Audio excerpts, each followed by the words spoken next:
SSC हवलदार 2024 का जो PET और पीएसटी टेस्ट है वो होने वाला है, एक हफ्ते से आई थिंक शुरू हो जाएगा। 3 तारीख से शुरू हो रहे हैं जहाँ तक मेरी इन्फॉर्मेशन है। बट उसी अराउंड होगा, 3 से फिर एक एक दिन होता रहेगा जिस हिसाब से भी स्केड्यूल होगा। लेकिन वो सबको पता होता है उसमें क्या करना होता है कि 1600 मीटर्स की उसमें वॉकिंग होती है, एंड्योरेंस टेस्ट होता है, फिर उसमें मेजरमेंट होता है कि आपकी हाइट वेट क्या है, वो सब चेक होगा, ठीक है। लेकिन उसके बाद क्या होता है इसके बारे में बहुत इन्फॉर्मेशन लोगों के पास होगी नहीं।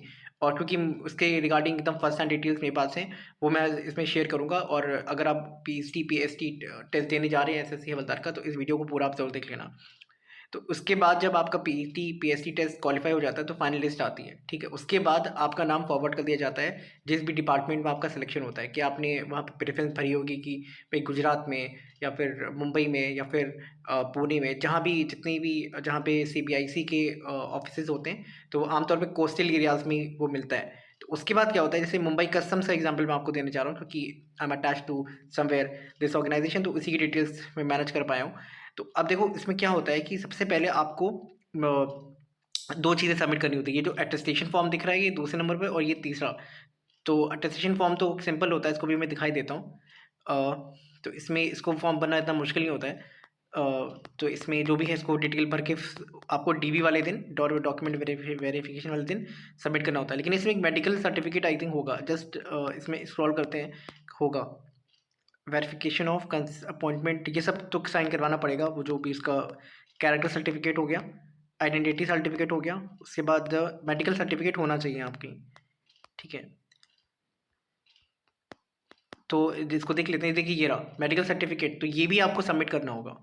समझ में आ रहा है? और इस ये कहाँ से इस पे स्टैंप लगेगा, यहाँ पे जो पूरी जो रिपोर्ट सबमिट होती है वो आपको भेजा जाएगा, वो भी मैं आपको दिखा, तो ये सबमिट करवाना पड़ता है।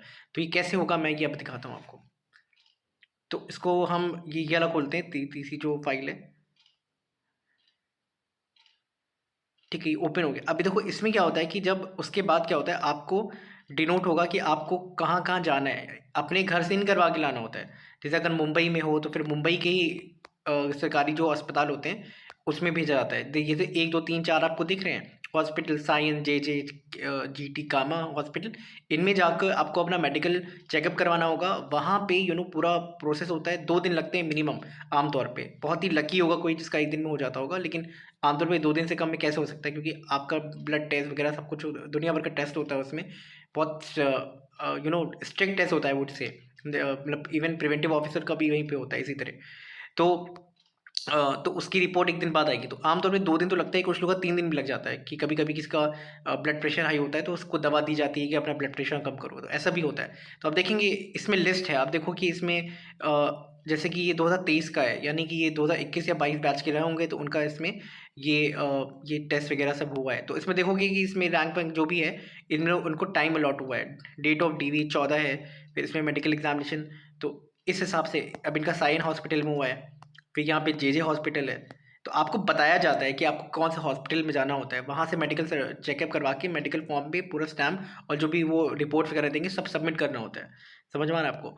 तो ये चीज़ ऐसी है जिसके बारे में पता नहीं होता है, तो इसलिए मैंने इसको बता दिया। उसमें सब कुछ होता है, आई ब्लाइंडनेस आई चेकअप होता है, कलर ब्लाइंडनेस चेक होता है, और ब्लड टेस्ट होता है, आपका ईसीजी वगैरह, हर ऐसी कोई चीज़ नहीं होती, जो बहुत ही सीरियस तरीके से चेकअप होता है, मतलब ठीक है।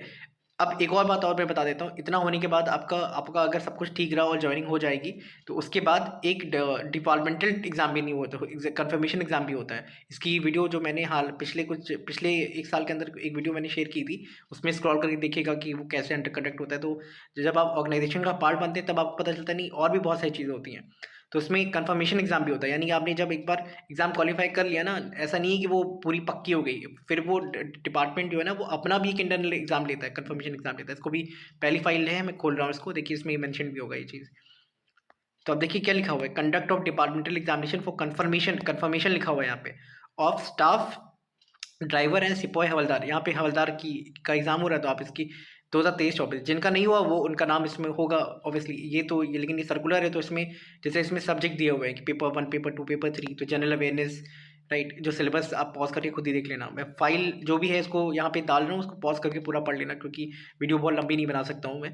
तो आप देखिए इसमें पूरा ये है, इसको फॉर्म आई थिंक भर के जमा करना होता है, और उसके बाद आपका एग्ज़ाम भी होता है।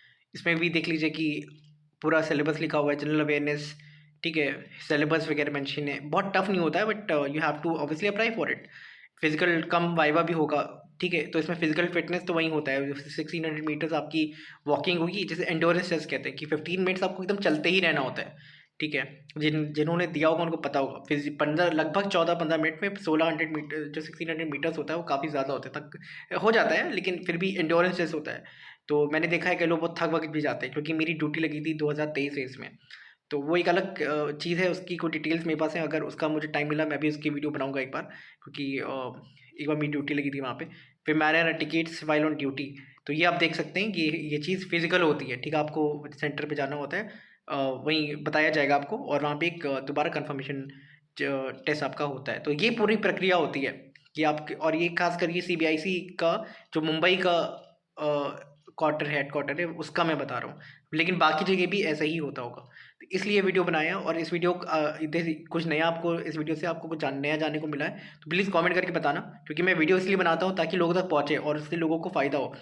तो ताकि मुझे पता चले कि भाई अ, ये सब बनाने का कोई फ़ायदा हो रहा है नहीं हो रहा है। तो आप प्लीज़ कमेंट करके मुझे बताना, और भी कोई नई डिटेल्स होंगी मैं उसको अपलोड करूँगा, क्योंकि जब आप ऑर्गेनाइजेशन में होते हैं तो आपको कई ऐसी चीज़ें पता होती हैं जो आमतौर पे लोगों को अवेलेबल नहीं होती है। आप देख लीजिए एसएससी के जो जितने भी लोग वीडियोस बनाते हैं बहुत ही जेनरिक होते हैं, उसमें कुछ नया नहीं होता है।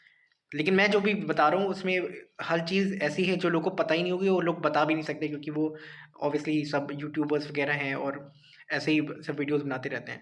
मेरा वो मकसद है ही नहीं, मैं लोगों की हेल्प करना चाहता हूँ कि लोगों को नई कुछ जानने का मौका मिले, और वो सब है। पीएसटी पीईटी टेस्ट जो दे रहे हैं उनको पता ही होगा कि उसके बारे में बात कर लेते हैं कि उसमें 1600 मीटर्स का वो होता है, और उसमें आपका चेस्ट वगैरह मेजरमेंट होता है, वो आपको पता ही होगा। आमतौर पे सब निकाल लेते हैं, लेकिन ये और इसकी एडिशनल जो प्रोसेस होता है वो भी मैंने इसमें एक्सप्लेन कर दिया है।